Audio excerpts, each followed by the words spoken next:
You got questions, I got answers. Welcome to 5 Minute Friday. I'm your host, Dimitri Giancoulis, and today we're answering the top 3 questions sent to us by the viewers. Let's go.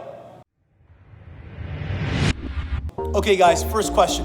The viewer is saying, what is 3B breathing? Excellent question, okay? Now, 3B breathing is a form of breathing that a lot of power lifters, strength athletes, or anyone that's involved in doing maximum lifts would probably specialize in. Now, it's called diaphragmatic breathing, and what it does is it increases the intra-abdominal pressure in your rib cage before you do your movements. So for a typical example, if you're gonna be squatting, you typically get the bar on your back or the dumbbell in front of you, you would slowly lower to the ground, pause at 90 degrees, and come back up. Now, that's a regular squat, but picture before you actually do the squat that you would get in position and you would flex your stomach.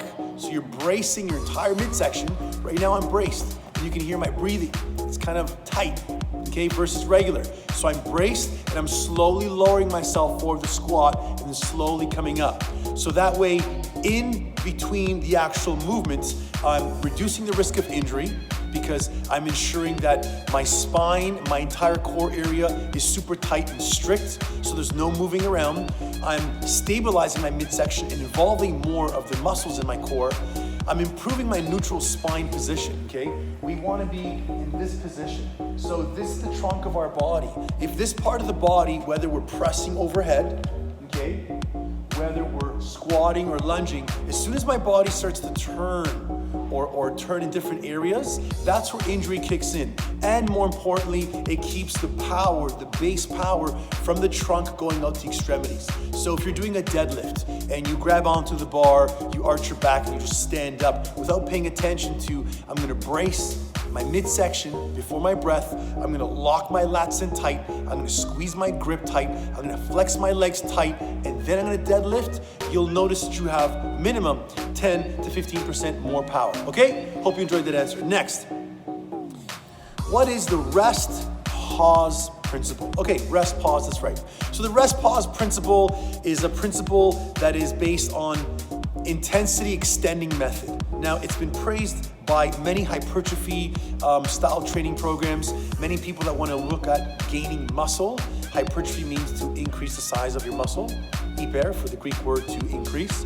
And what it basically is you're doing a set of reps till failure, and then you're gonna rest for 15, 30 seconds, and then you repeat it again till failure, you rest the 15, 30 seconds, and you repeat it again all the way till you get a total amount of reps. So if I said to myself, I'm gonna do bench press today, and I wanna go 20 reps in total, and I wanna go for power, my first set, I would do 8 reps till failure, or as many as I get, then I would drop and I would rest 15 seconds. Then I pick it back up and I would try again. So let's say I only got 8, then I got another 5, right? I'd add up these numbers all the way until I get 20 reps. So I would continuously go through this program. Now, I've tried this once or twice. It's really, really good if you're doing it and you have a spotter, if you're lifting heavy, but it's good to shock your body out once in a while if you're looking for strength training, and it will work on pushing your body and your muscles to full exhaustion.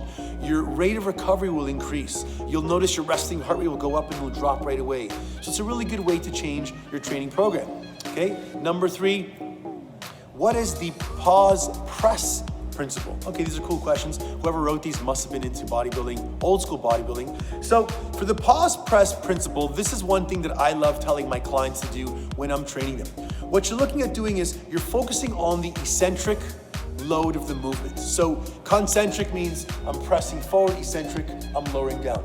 Concentric for the shoulder press, pressing up, eccentric, I'm lowering down. So I want to make sure that I'm holding the stretch as I go down for the movement.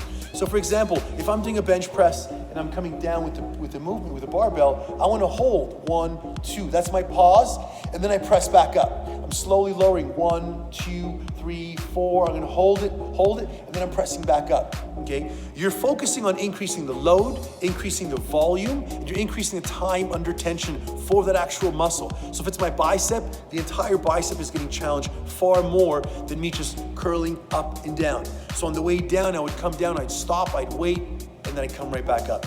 This works extremely well if you're doing squats. And my favorite thing to do when lowering myself on a squat is to hold the position for 2 seconds and then go up. Not only will this increase your power, but it'll increase range of motion, increase mobility, because the ability for you to hold a weight in a certain position is going to be much more challenging when you're pausing.